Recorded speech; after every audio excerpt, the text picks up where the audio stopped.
Melonjaknya harga cabai tidak hanya membuat penjual maupun warga kebingungan.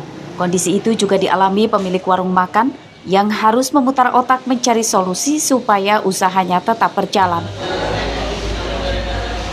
Salah satunya pemilik warung makan di Desa Purwajaya, Kecamatan Banjarmargo, Tulang Bawang.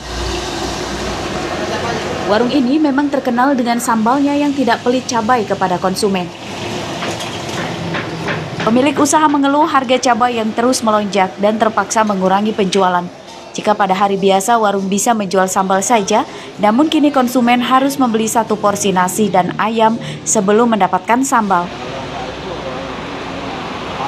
Kalau soal mengurangi pendapatan sendiri tidak, Mas. Cuman kitanya sedikit mengeluh karena ada melambungnya harga cabai.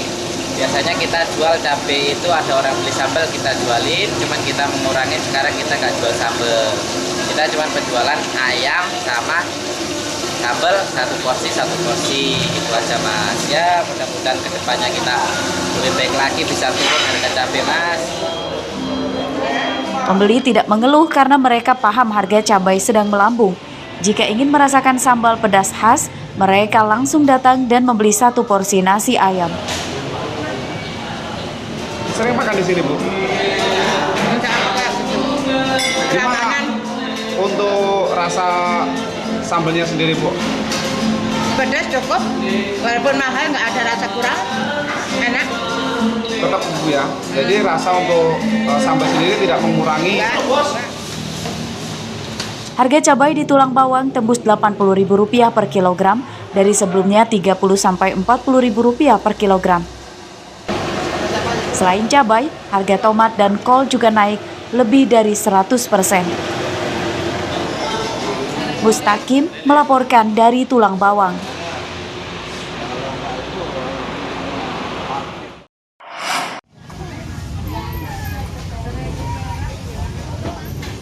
Tak hanya di Tulang Bawang, harga cabai yang terus melonjak juga terjadi di sejumlah pasar di Bandar Lampung.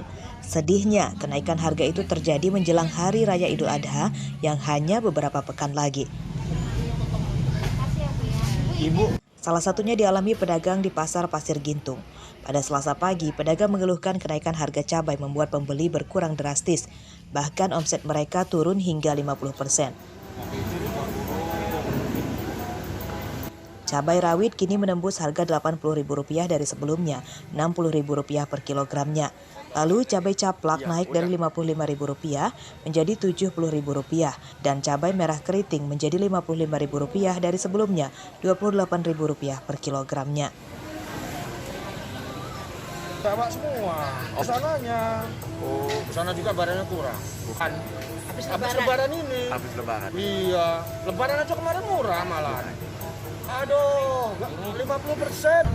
Ada yang keberatan, ada yang rata-rata yang berat. Harganya mahal. Mengeluh Bude ya? Iya, terlalu gede. Oh gitu. Tapi kalau ketersediaan sendiri ada, kita gimana Bude? Stoknya gitu? Kita nggak ada stok, habis-habis aja. Oh. Menurut pedagang, pasokan cabai dari distributor juga mulai minim karena petani gagal panen akibat banjir. Untuk itu, para pedagang meminta pemerintah bisa mengeluarkan kebijakan supaya harga tetap stabil sampai nanti memasuki Idul Adha. Arsadi Saputra melaporkan dari Bandar Lampung.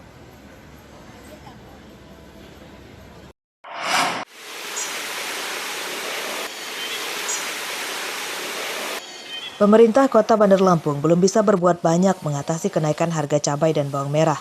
Ini dikatakan Kepala Dinas Perdagangan Bandar Lampung, Wilson Faisal, Selasa siang di kantornya.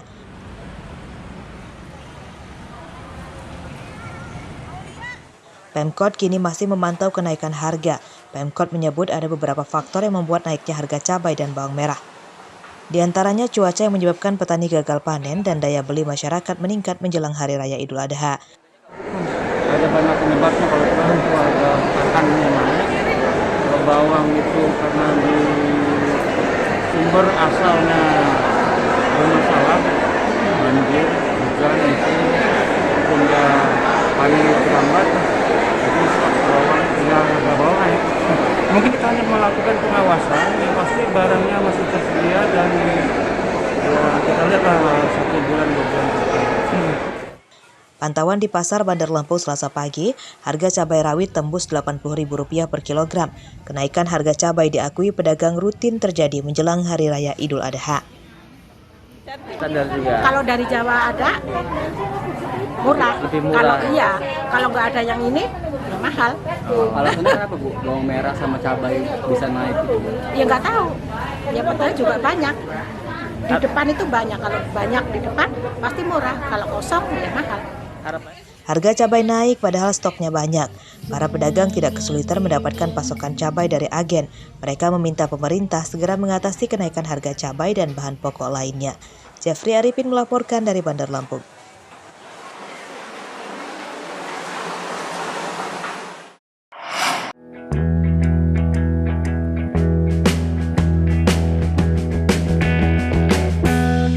Ada pemandangan berbeda saat masyarakat berkunjung ke Kelurahan Sukamenanti, Kecamatan Kedaton, Bandar Lampung. Ya, memasuki permukiman ini, mata pengunjung akan disejukkan dengan pemandangan hijau dari tanaman hidroponik atau tanam organik yang jarang ditemukan di tempat lain.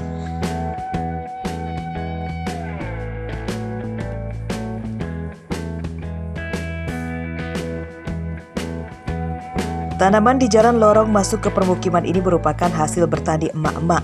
Mereka menyulap lorong jalan menjadi kebun aneka sayur mayur organik. Selain untuk memperindah kampung, juga bisa menunjang perekonomian rumah tangga.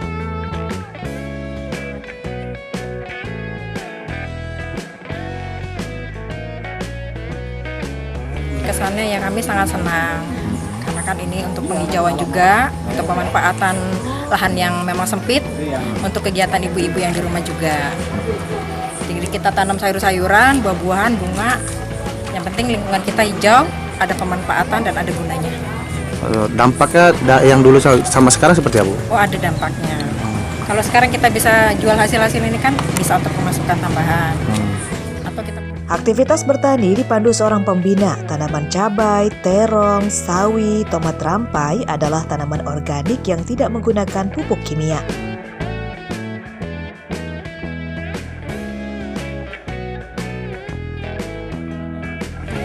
Sekarang ini kita membangun dari pemerintah ini kalau tidak dirawat itu kan jadi sia-sia. Makanya saya punya ide menciptakan kelompok wanita tani ini untuk supaya menjadi lorong hijau dan bisa merawat apa yang telah dibantu oleh pemerintah.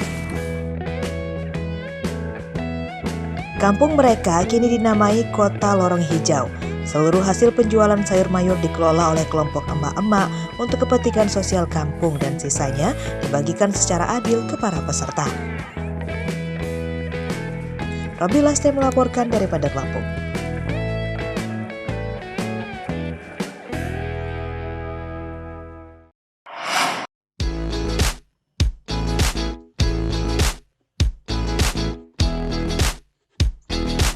Keterampilan mengukir tak hanya dimonopoli pria, kaum hawa pun cakap. Salah satunya adalah Siti Komah, ibu rumah tangga warga Desa Totoharjo, Kecamatan Purbolinggo, Lampung Timur. Usai berberes rumahnya, Siti Komah kemudian melanjutkan mengukir kayu dengan aneka motif.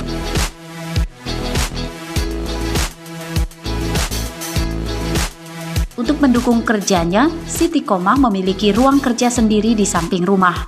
Selain membutuhkan keterampilan, mengukir kayu juga haruslah membutuhkan ketelatenan tingkat tinggi.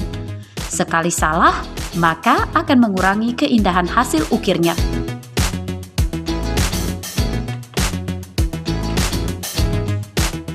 Siti Komah mengaku biasa mendapat pesanan ukiran untuk sandaran kursi, dipan, atau ranjang dan pintu.